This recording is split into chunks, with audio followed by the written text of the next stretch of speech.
예, 안녕하세요. 저는 우철민이라고 합니다. 저는 부동산 간접 투자 시장에서 오랫동안 일을 했고요. 리츠하고 펀드까지 실무해서 일을 했었습니다. 그래서 오늘 강의할 내용은 간접 투자의 정의 및 구조에 대해서 간단하게 말씀드리도록 하겠습니다. 먼저 첫 번째 장에서는 간접 투자 기구는 무엇인가 라는 거에 대해서 간단히 설명을 드릴 거고요. 두 번째로는 투자 대상 및 사업 구조에 대해서, 그리고 세 번째 장에서는 투자 사례, 실제적으로 제가 투자했던 사례들에 대해서 간단히 설명드리도록 하겠습니다. 먼저 첫 번째 장에서는 간접 투자 기구는 무엇인가 라는 내용으로 말씀을 드릴 건데요. 첫 번째로는 국내 부동산 시장하고 많이 비교가 되는 일본 부동산 시장 환경에 대해서 설명을 드릴 거고요. 두 번째로는 국내 부동산 시장 환경에 대해서, 그리고 간접 투자 기구의 발생의 배경, 그 다음에 간접 투자 기구의 장점, 그 다음에 간접 투자 기구의 범위, 그리고 저희 지금 많이 쓰고 있는 간접 투자 기구인 리츠하고 부동산 펀드, PFV에 관련돼서 마지막으로 설명을 드리도록 하겠습니다. 첫 번째 장에서는 일본 부동산 시장 환경에 대해서 간단히 말씀을 드리겠습니다. 일본 부동산 시장을 이야기하는 이유가 사실은 한국의 부동산 시장이 일본을 많이 따라가고 있습니다. 특히 제도적인 면에서도 비슷한 측면이 많이 있는데요. 첫 번째로 사회 경제적 변화를 봤을 때 85년, 90년 주택 버블이 시작된 이후에 자가주택에서 임대주택 주거에 대한 인식 변화가 있었습니다. 그 이유는 지진이라든지 새로운 신세대가 나오면서 자가주택보다는 임대주택으로 사는 것들이 좀 더 편하다라는 인식이 있었고요. 특히 젊은 층에서는 특유의 문화인데 윗집 아랫집 사이에서 뭔가 문제가 발생했을 때 그 문제에 대해서 이야기하는 것들을 굉장히 꺼리는 문화가 있었습니다. 그래서 자가주택에 사는 것보다는 임대주택에 살면서 문제가 발생할 때는 쉽게 주거를 이전하는 이런 문화 때문에 일단은 임대주택에 대한 주거 인식 변화가 좀 있었고요. 우리나라하고 마찬가지로 이미 90년대 중반부터 도시를 중심으로 1, 2인 가구의 급격한 증가가 많이 있었습니다. 그리고 이제 버블에 대한 당연한 결과인데요. 토지 가격들이 하락을 많이 했고요. 버블 이후에 주택 공급이 많이 되지 않다 보니까 주택 임대료 상승이 90년대 중반부터 나타나고 있습니다. 제도적으로 보면 한국하고는 조금 다른 문화들이 있는데요. 특별히 지금 한국에서도 종합부동산 회사를 만들자라는 이야기들이 많이 있는데 2000년대부터 종합부동산 회사들이 굉장히 활성화되었고 활동을 많이 하게 됐습니다. 다만 한국하고 조금 다른 모습은 일본의 종합부동산 회사 같은 경우는 태생 자체가 그 지역에 있는 토지들을 소유하고 있는 상태에서 회사들이 설립이 됐고 그 회사들이 본인들이 소유하고 있던 토지를 바탕으로 개발 사업을 시작을 했습니다. 그래서 우리나라에 많이 알고 있는 미쓰이나 모리 같은 부동산 회사들도 실질적으로 기업이 갖고 있는 토지들을 대상으로 많이 개발들을 했었습니다. 하지만 우리나라 부동산 회사들은 조금 다르죠. 토지를 사서 매입을 해서 개발 사업을 해야 되다 보니까 일본하고는 조금 다른 모습들이 많이 나타났고요. 특별히 우리나라에 조금 시사점이 있는 부분은 2000년대쯤, 그러니까 90년대 후반부터 주택임대관리회사가 급성장했습니다.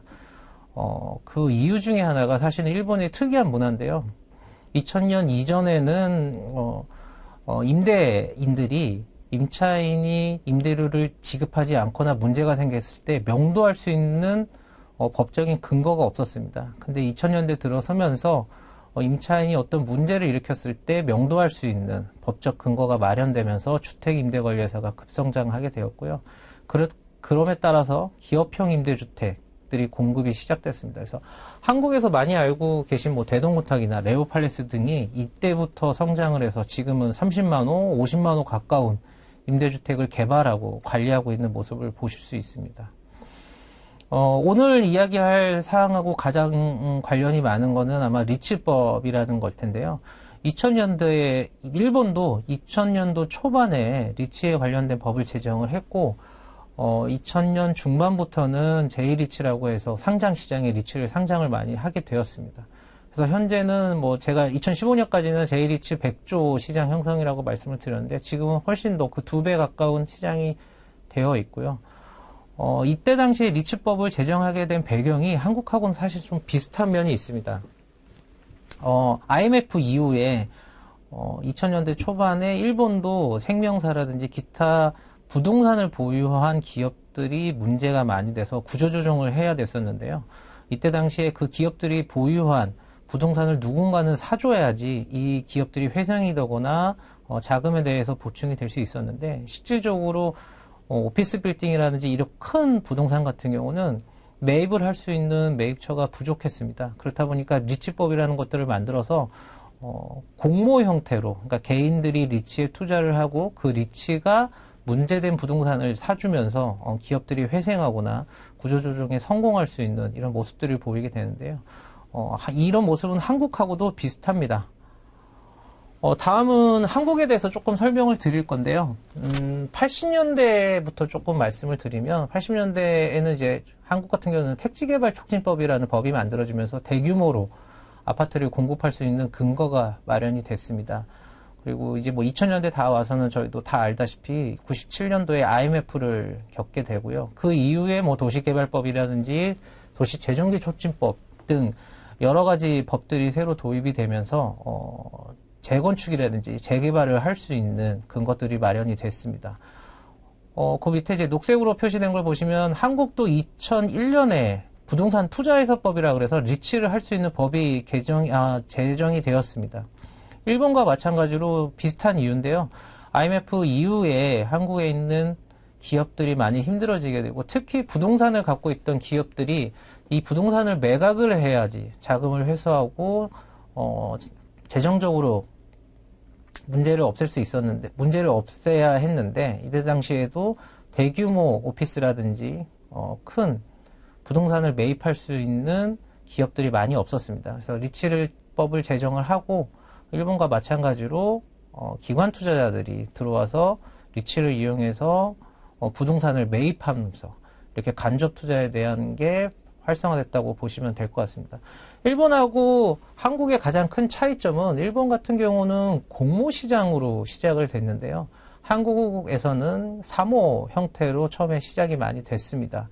이 사모 형태에 투자하는 투자자라고 이야기하면 한국에 있는 기관 투자자라고 할 수 있는데요. 뭐 여러분들이 알고 계시는 국민연금이라든지 뭐 사학연금이라든지 행정공제, 이런 기관과 연기금들이 최초에는 리츠에 들어와서 투자들을 많이 했었습니다.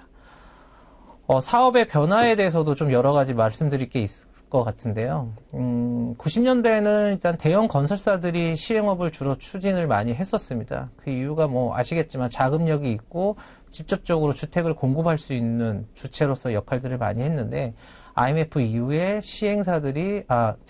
건설사들이 직접 시행을 하지 못하게 됩니다. 그 이유가 이것도 마찬가지인데, 재정 건전성을 위해서 부채 비율 200% 넘어가는 것들을 되게 금지를 많이 시켰고, 기업의 신용도에 영향을 많이 미치다 보니까 부채 비율 200%에 대한 것들을 굉장히 문제시 했었습니다. 그러다 보니까 직접 시행을 하게 되면은 그 자금 조달 측면에서 부채로 달라붙었던 금액들이 많기 때문에 건설사들이 직접 시행을 하지 못했고요. 그러다 보니까 작은 시행사들이 2000년대 이후부터 성장을 하게 됩니다. 그럼에도 불구하고 우리나라에서도 종합부동산 개발 회사를 지향하면서 생기는 회사들이 있었는데요. 2007년에는 뭐 지금은 회사가 없어졌지만 롯데자산개발이 설립이 됐고요. 2010년 초반에는 KT 에스테이트, 그 다음에 2016년쯤에는 신세계 프로퍼티가 설립이 되었습니다. 대기업군에서도 부동산 종합개발 회사를 지향하면서 생긴 회사들이다 보니까요. 다양한 사업들을 현재 추진 중에 있습니다. 그 밑에 보시면 리츠, 그러니까 즉 부동산 투자해서법이 제정된 이후부터는 초창기에는 오피스 중심으로 투자자들이 많이 되었습니다. 기업 구조조정 리츠라고 해서 아까 말씀드린 대로 기업들이 보유한 부동산들을 구조조정 시키면서 매입하는 것들이 기업 구조조정 리츠라고 하는데요. 그 중심으로 처음에는 리츠 시장이 시작이 됐고요. 그 이후로 이제 뭐 할인점, 여러분들이 알고 계시는 뭐 홈플러스라든지 이마트 등을 유동화하면서 리츠가 성장을 했고요. 그 이후에는 뭐 비즈니스 호텔이라든지 임대주택이라든지 블라인드 펀드를 설정을 해서 물류창고 같은 것들을 투자하게 됩니다. 아까 말씀드린 대로 일본하고 한국의 간접 투자 시장의 가장 큰 차이점은 일본 같은 경우는 처음 시작부터 공모 시장으로 시작이 되었는데 한국 같은 경우는 사모 형태로 시작이 되다 보니까 지금 현재에서도 전체적인 시장 볼륨에서 좀 차이가 나는 것 같습니다. 간접 투자 기구의 발생 배경은 좀 전에도 간단히 제가 말씀을 드렸는데요. 그 이유, 그 외의 것들도 좀 간단히 말씀을 드리면, 일반적으로 부동산 시장에서 투자 손실에 대한 가능성 인식들이 많이 있는데, 이전에는 뭐 부동산을 투자하면은 실패하지 않는다라는 것들이 있었는데, 변화된 시장에서는 투자 손실을 인식을 해야 됐고요. 예전에는 저희가 분양사업 위주로 성장이 됐었는데 그러다 보니까 전부 다 캐피탈 게인 위주였습니다. 부동산을 한다고 하면 이 캐피탈 게인이라는 게 매각 차익이죠. 매각 차익 위주로 이익을 봤었는데 간접 투자 시장이 들어오면서 인컴 게인 위주입니다. 즉 운영을 하면서 발생되는 수익을 가지고 배당을 받아서 부동산을 운영을 하겠다라는 개념인 거고요. 예전에는 소유 중심이었는데 이제는 투자 중심, 그 다음에 폐쇄적 시장에서 이제는 정보 공유를 하고 실질적으로 간접 투자 시장에 관련된 정보들이 지금 시장에 많이 나와 있고요. 리포트들도 손쉽게 보실 수 있습니다. 그리고 예전에는 부동산 투자를 한다 그러면 직접 투자들을 하셨어야 되는데 간접 투자가 생기면서 전문가한테 일임할 수 있는 이런 모습들을 보실 수 있습니다. 오른쪽에 이제 부동산 관련 금융 제도들 변화들을 보시면 아까도 말씀을 드렸는데 2001년에 부동산 투자회사법이 제정이 되면서 리츠라는 것이 도입이 됐고요. 2004년에 간접 투자 자산 운용에 관한 법률이 제정이 됐습니다. 이에도 법인세법 개정을 해서 PFV라는 것들이 들어왔고요. PFV에 대해서는 제가 조금 이따가 다시 설명드리도록 하겠습니다. 그리고 2009년에 자본시장과 금융투자업에 관한 법률이 6개 흩어져 있는 이 투자 관련된 자본시장에서 흩어져 있던 6개 법률을 통합하게 되면서 손쉽게 부동산 간접 투자를 할 수 있게끔 만들어졌고요. 2016년에는 부동산 서비스 산업 육성 방안으로 해서 리츠와 부동산 펀드를 겸하면서 할 수 있는 법의 근거가 마련이 됐습니다. 예전에는 리츠하는 회사들은 리츠만 했었고 부동산 펀드를 만드는 회사는 펀드만 할 수 있었는데 2016년 이후에 한 회사에서 이 두 가지를 전부 다 할 수 있는 이런 모습들이 만들어졌습니다. 간접 투자기구의 도입 취지에 대해서 좀 말씀을 드릴 수 있을 것 같은데요. 부동산 간접 투자 기회 제공이라는 게 가장 크지 않을까 싶습니다. 일전에는 부동산을 구입하려면 부동산에 대한 금액 자체가 크기 때문에 일반인들이 사실 투자하기가 굉장히 어려웠죠. 근데 이제 간접 투자기구가 생기면서 소액 다수의 투자자들이 부동산 투자를 하면서 이익을 가져갈 수 있는 이런 것들을 만들어줬고요. 그 다음에 부동산 가격 안정에도 어느 정도 기여할 수 있다라고 봅니다. 연기금이라든지 공제들이 대규모의 자금들을 이 상업용 부동산 시장에 투자를 하기 때문에 실질적으로 좀 가격 안정에 도움이 될 수 있을 것 같고요. 이건 초창기에 관한 건데 기업 구조조정 지원이 많이 됐었습니다. IMF 이후에 어려웠던 기업들이 갖고 있던 부동산을 매입함으로써 기업이 구조조정하는데 좀 더 원활하게 할 수 있는 이런 것들을 지원해 줄 수 있었다고 생각을 하고요. 그 다음에 건설 및 부동산 경기 활성화, 당연한 얘기입니다. 대규모 자금들이 부동산 상업용 시장에 들어오다 보니까 경기 활성화에 기여를 할 수 있다고 봅니다. 그리고 부동산 산업 발전에 대한 것도 굉장히 큰데요. 일단은 부동산 시장의 선진화, 이전에 없었던 시장이 발생을 하면서 한국보다 조금 선진화된 부동산 쪽으로 투자 시장에서 좀 선진화된 것들이 많이 기법이라든지 투자 방법이라든지 이런 것들이 많이 선진화될 수 있었고요. 금융이 활성화됐다라는 거. 여러분들 잘 아실 겁니다. 이 상업용 부동산 시장이 커지면서 증권사라든지 기타 금융 관련된 회사에서 IB 쪽에서도 규모가 많이 커졌고요. 인력들도 대거 투입이 많이 되고 있습니다. 간접 투자 기구의 장점에 관련해서도 조금 말씀드릴 수 있을 것 같은데요. 일단은 수익성, 안정성, 그 다음에 투자 기회 확대, 유동성, 그 다음에 개인 투자자 입장에서는 텍스 감면 효과가 가장 크지 않을까 싶습니다.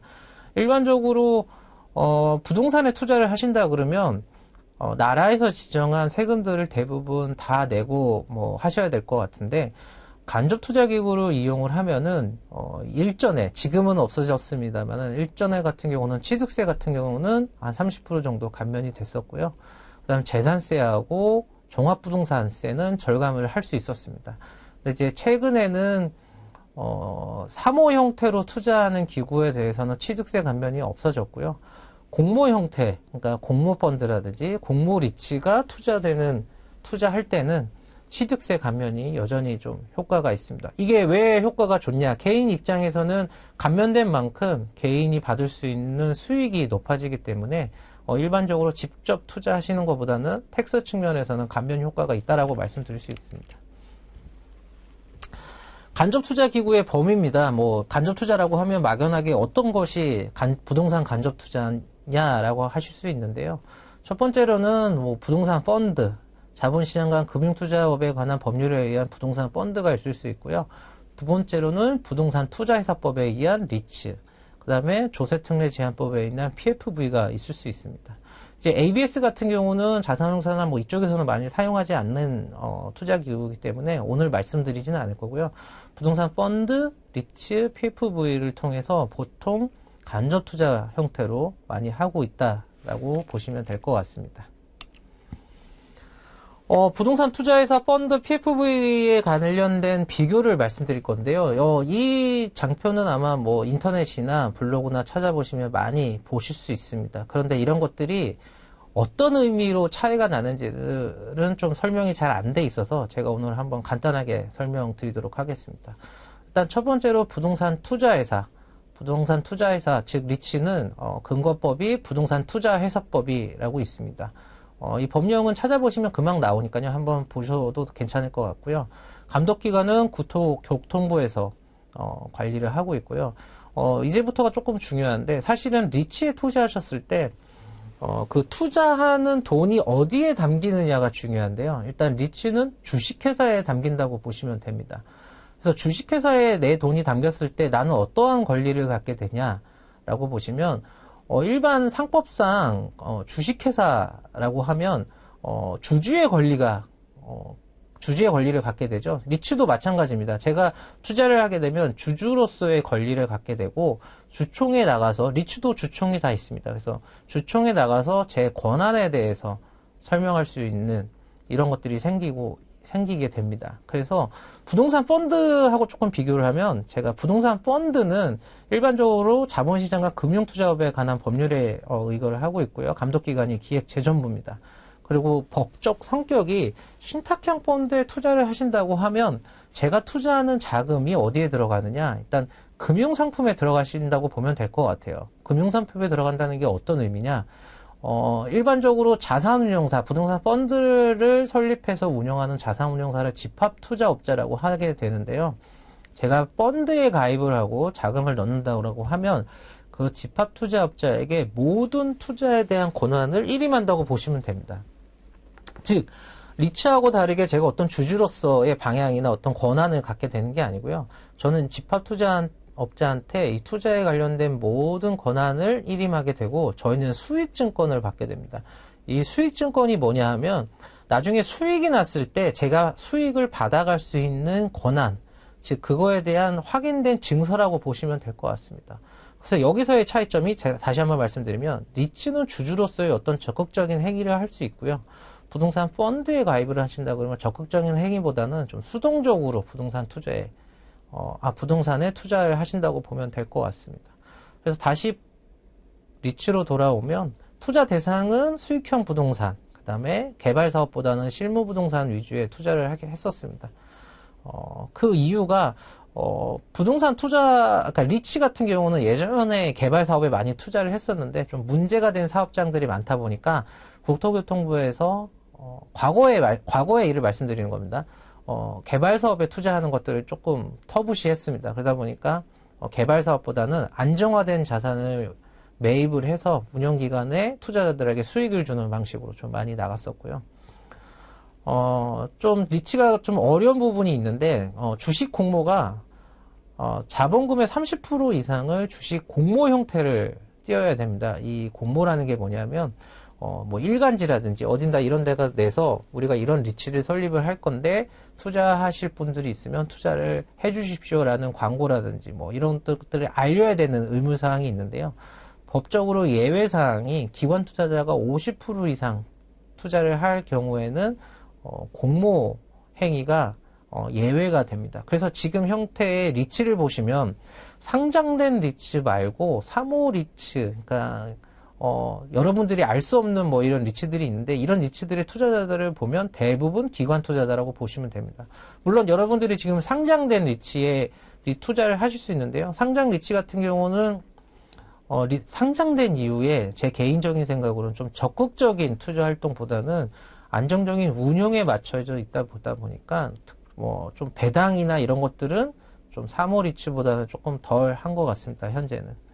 그러다 보니까 아무튼 주식 공모에 대한 어려움이 있다 보니까 대부분의 리츠들이 사모 형태로 가고 있습니다. 그리고 주식 소유 한도가 1인이 50%를 초과해서 가질 수가 없습니다. 그러다 보니까 모든 권한이 주주들한테 조금 분산되어 있다라고 보시면 될 것 같고요. 취득세라든지 재산세라든지 법인세는 아까 제가 말씀드린 대로 취득세 같은 경우는 감면이 없고요. 재산세는 공모리츠 형태로 투자할 경우에 분리과세, 즉 종부세를 내지 않고 분리과세 형태로 재산세만 할인된 금액을 내면 됩니다. 리츠의 좀 가장 큰 장점이라고 할 수 있는 게 마지막에 있는 법인세인데요. 일단 배당할 수 있는 금액 전체에서 90% 이상 배당을 하게 되면 법인세가 면제가 됩니다. 이 법의 취지는 개인이 리츠에 투자를 했을 때 법인세를 내지 말고 남은 이익에 대해서 모두 투자자한테 돌려줘라 이런 취지로 보시면 될 것 같은데요. 기업이 투자했을 때는 실질적으로 법인세 90%, 그러니까 법인세 감면 혜택이 특별히 있다라고 보시면 안 될 것 같습니다. 이유는 리츠에서는 이익에 대해서 법인세를 안 내지만 그 배당을 받은 기업이 실질적으로 연말에 모든 이익에 대해서 법인세를 지불해야 하기 때문에 리츠에서는 안 내지만 투자한 기업이 그 이익을 가져가서 본 회사에서는 법인세를 내게 되어 있습니다. 부동산 펀드도 비슷한데요. 투자 대상이 수익형 부동산을 매입하는 거라고 보시면 될 것 같습니다. 이 수익형 부동산이라는 게 뭐 오피스, 그 다음에 요즘에는 물류창고, 그 다음에 데이터 센터, 뭐 대형 할인점 이런 것들이 있고요. 실질적으로 개발 사업보다는 펀드도 리츠와 마찬가지로 운영하는 부동산에 투자를 많이 했었습니다. 그 이유가 사실 부동산 펀드 같은 경우는 개발 사업을 할 수 있는데 그 차입 한도가 순자산의 4배, 즉 개발 사업을 하려면 적어도 총 투자비의 25% 정도는 자기 자본금을 넣어야 됩니다. 그러다 보니까 자금에 대한 레버리지가 좀 적은 편이거든요. 그래서 부동산 펀드를 이용해서 투자를 한 경우는 극히 일부에 해당이 됩니다. 세제 혜택도 리츠하고 동일한데요.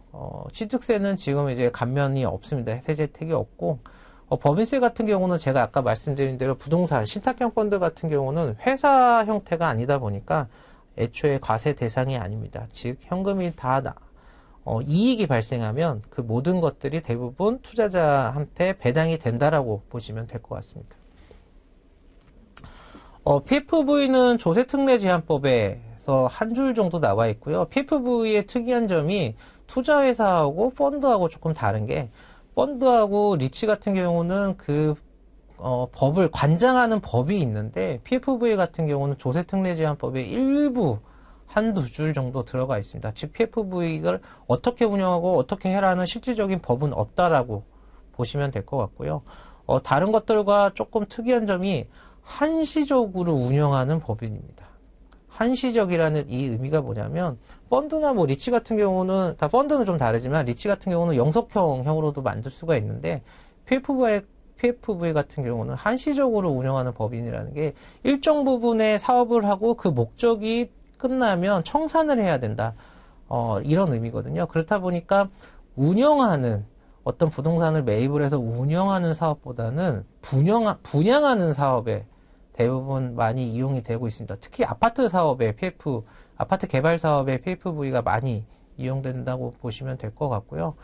전체적인 틀은 상법상 주식회사랑 동일하기 때문에 특별한 거는 없고, 다만 금융회사가 5%의 지분을 무조건 소유해야 됩니다. 이 이유는 PFV가 너무 뭐 이상하게 운영된다거나 개발 사업이 아니거나 다른 사업을 하는 것들을 조금 막거나 이 자금 흐름에 대해서 좀 투명성을 갖기 위해서 금융회사가 5% 지분을 무조건 소유해 라는 게 취지가 됐고 지금 법에 명시가 되어 있습니다. 그래서 모든 PFV는 금융회사들의 지분이 5%씩 들어가 있다라고 보시면 될 것 같습니다.